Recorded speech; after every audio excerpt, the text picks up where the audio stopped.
Yo, lifelong learner Blueroot here with episode 5 of the Azure AZ-104 exam prep series, managing Azure resources by using ARM templates. Thanks for tuning in.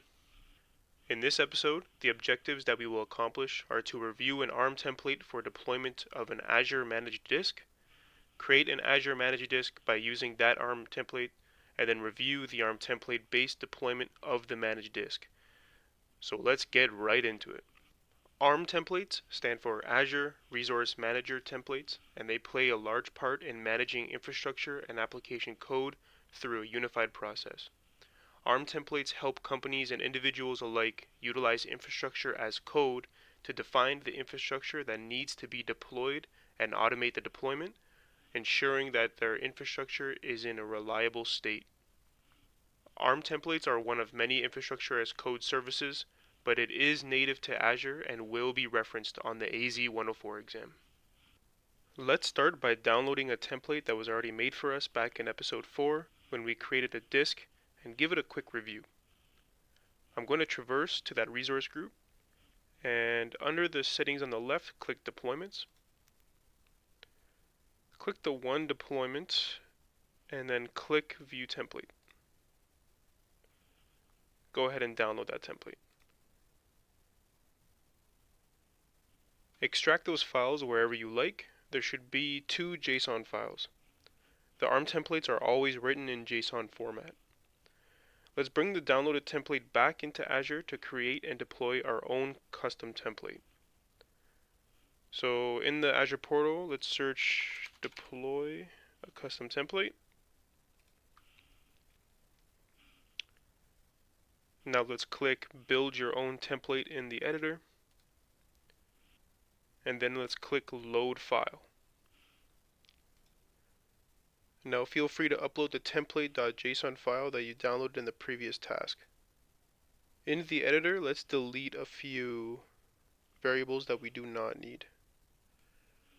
Let's delete these.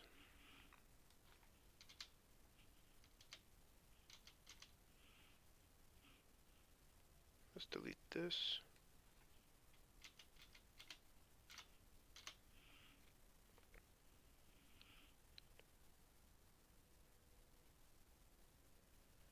And this line here as well. Let's go ahead and save these changes. Before we make any changes here, let's go back into the customized template and edit parameters. Let's go ahead and load file, and then load the parameters.json file that we downloaded. There are no changes needed to be done here, so let's just go ahead and press save. Now that the custom template is done, let's create a new resource group and change some of the settings for the custom deployment. I'm going to go ahead and name my resource group episode 5 resource group. I'm going to keep the region the same. The disk name I'm going to change to episode 5 disk. Location I'm going to keep it as Canada Central. SKU I'm going to keep it as standard LRS. The disk size is going to be the standard 32 gigs. I'm going to leave the create option as empty. The disk encryption set type is going to remain at encrypt at rest with platform key.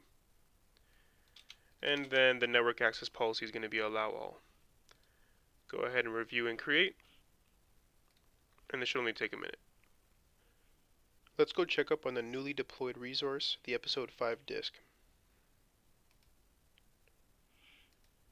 This disk was created with specific parameters, the same parameters actually from the disk that was created in episode 4, but we didn't have to enter the parameters manually like we did in episode 4. We utilized an ARM template to simply create us another disk in another resource group with the same parameters, and we can do it over and over and over again without the risk of messing anything up. This is extremely useful when resources become much larger with many more specific parameters in actual production environments. If we traverse back to episode 4 resource group,